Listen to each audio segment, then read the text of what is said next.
দেখলাম যে আমিরে জামাত, জামাতের যে আমির, উনি তো জেনারেল শিক্ষিত আলেম না, এই জন্য ওনার আর কি বলতাম, উনি ধর্ম সম্পর্কে কতটুকু জানে আমি জানি না। কোন মাদ্রাসায় পড়ছে, কামিল পাস করছে না মুহাদ্দিস হইছে আমি জানি। ডাক্তার শফিকুর রহমান উনি কোন লেখাপড়া করছে, উনি আলেম কিনা, কোন মসজিদের খতিব এটাও আমি জানি না। এই জন্য ধর্মের ব্যাপারে ওনার কতটুকু জ্ঞান আছে আমি জানি না, তবে মিষ্টি মিষ্টি কথা বলতে পারে। এগুলো তো ইসলামকে ব্যবহার করে, ইসলামের জন্য রাজনীতি করে না।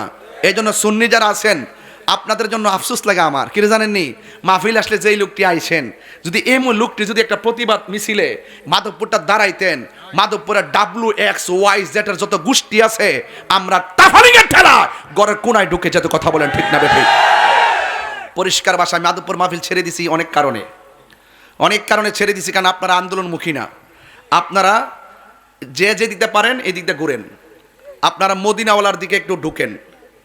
আল্লাহর রাস্তা আপনি আপনার পীরের কাছে মুরিদ 100 বার থাকেন, কিন্তু আপনি যখন দেখবেন রাসূলুল্লাহর বিরুদ্ধে কথা বলছে, এখানে কি পীরের হুকুম নেওয়ার দরকার আছে? আরে হুকুম নেওয়ার দরকার আছে। এই তন্ত্র মন্ত্র সব ছাড়তে হবে। সাইরা যদি সব এক হইতে পারেন, বহুত কষ্ট করে সুন্নি জামাটা এক করা হয়েছে, আকাবাররা বহুত কষ্ট করে 3টা গ্রুপ কিন্তু এক হইছে। আল্লাহর ওয়াস্তে আমাদের কোনো তন্ত্র মন্ত্রের জন্য বিভাজন আর সৃষ্টি না হয়। যারা বিভাজন সৃষ্টি করবে মাধবপুরের জমিনে, প্রয়োজনে তাদের পায়ে গিয়ে ধরবো। আল্লাহর ওয়াস্তে বাবারা আর বিভাজন করেন না, এক হয়ে গেছি আজীবন পর্যন্ত আমরা এক থাকতে চাই। কারণ যখন 90টা মাজারের ভিতরে ভাঙচুর শুরু করছে, আগামীকাল যে আপনারটা ভাঙবে না তার গ্যারান্টি কি? এখনো বুঝেন না? ও আমারটা অসুবিধা নেই, তাহিরির নামে মামলা হয়েছে, আমি তো ভালো আছি। ও বাংলা তো শাহপুরানের মাজারে না ভাঙছে, আমারটা কি কিছু করছে না? এই মুনাফিকে ছাড় দিতে হবে, সকলকে এক হইতেইব। এই মাসটা ফাতে আজদমের মাস, এটা আল্লাহর ওলির গৌসুল আজম আব্দুল কাদের জিলানীর উফাত মোবারকের মাস। ইনি কি সাধারণ ওয়ালি না মাদারজাত ওলি? আমি মনে হয় আপনাদেরকে কষ্ট দিতেছি না? আমার কথা খারাপই লাগবে, কারণ আমি আবার লেজ গোটাই ওয়াজ করতে পারি না। ওই কিউন বেটা কিতা কইব, ওই যে গত ফাঁসে 1 বছর ধরে যা কইতাছি, দেখ রে যা শুরু করছ এমন সময় আইব ফালাইবার কিন্তু সময় হইতে না। কারণ কেউ যখন ইলিগেল করবে, কেউ যখন কোরআনের বিরুদ্ধে কথা বলবে, কেউ যখন ওলি আল্লাহর বিরুদ্ধে কথা বলবে, আর স্বার্থসিদ্ধি হাসিল করার জন্য যখন কেউ সামনে আগাইবে, তার ভিতরে যখন লুপ থাকবো আর ওলি আল্লাহর বিরুদ্ধে অবস্থান নিব, এটার প্রোটেকশন আমার দিতে হবে না, এটার বিরুদ্ধে আমার কথা বলতে হবে না। স্বয়ং আল্লাহ বলছে, মান আদালি ওলিয়ান ফাকাদ আযানতু বিল হারবে, যারা ওলি আল্লাহর বিরুদ্ধে যাবে আসমানি গজব তাদের উপরে নেমে আসবে। এখনো কয়ে দিলাম, সুজা হইয়া আহলুস সুন্নাত ওয়াল জামাতের দিকে চলে আসেন।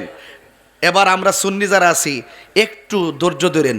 আমরা সুন্নিরা কেন্দ্রীয়ভাবে যেই দিকে দিক নির্দেশনা দিবে আমরা সেই দিকে যাব, যেই দলের সঙ্গে বলবে আমরা জোট করবো আমরা ওই দিকে যাবো। এখনো যাওয়ার সময় হয়েছে না, ফাল্লা হাঙ্গা বই যাইস না। 10,000 টাকা দিলে আর একটা বান্ডেল দিয়া দিল, 10,000 টাকা দিয়ে বান্ডেলটা দালাইল, গিয়া বিয়া বয়ে যায় না। আমি কি বুঝাতে পারছি? মুরব্বী মাইন নেন, আপনার মুর্শিদ কি কয় এগুলো একটু খেয়াল করবেন, গুরু কি কয় খেয়াল করবেন। আমরা সব পীর মাশায়েখ উলামা একরাম এখন ঐক্যবদ্ধ, কোনো ভেদাভেদ নাই। 12,000 দরবারকে ঐক্যবদ্ধ করার মিশন নিয়ে কাজ করতেছি। 200-র উপরে দরবার অলরেডি সিলেক্ট করে ফেলছি, ইনশাল্লাহ একের পরে এক করব। কিন্তু আমরা যেই দিকটা যাবো, আমরা সুন্নিরা কি কেউ কিছু পাইছি? আমরা খবর লইছি নি? এই যে মাজারটি ভাঙছে, একটা মামলা করছে, 2টা আসামি ধরছে, এইগুলোকে তদন্ত করার দরকার আছে। এগুলোতে ভিডিও ফুটেজ আছে, কিসের দরকার? যেখানে ভিডিও ফুটেজ আছে তদন্তের নামে 1 বছর পার হইলো কেন? এদের বিচার হলো না কেন? বুঝতে হবে এমন একটা কাল শক্তি, এমন একটা অন্ধকার এই দেশের তরিকত তাসাউফ পন্থীদের উপর নেমে আসতেছে।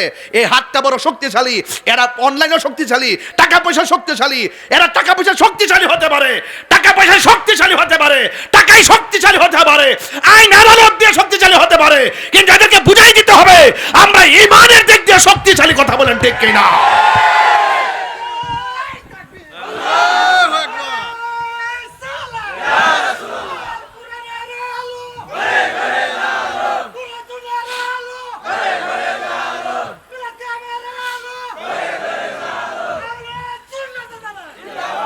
বুঝতে আমার কথা কি রাগ করেছেন আপনারা?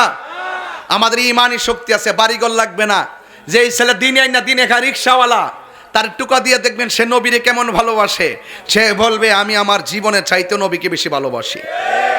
কেন ভালোবাসো? কারণ নবীজি আমার কবরের সাথী হবে। কেন ভালোবাসো?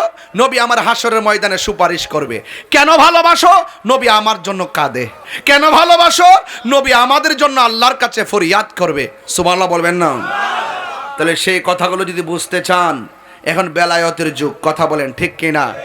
এই বেলায়েতের যুগে আমরা সবাই ওলি আল্লাহদের চরণে থাকতে চাই কি চাই না? আরো বড় করে চাই কি চাই না?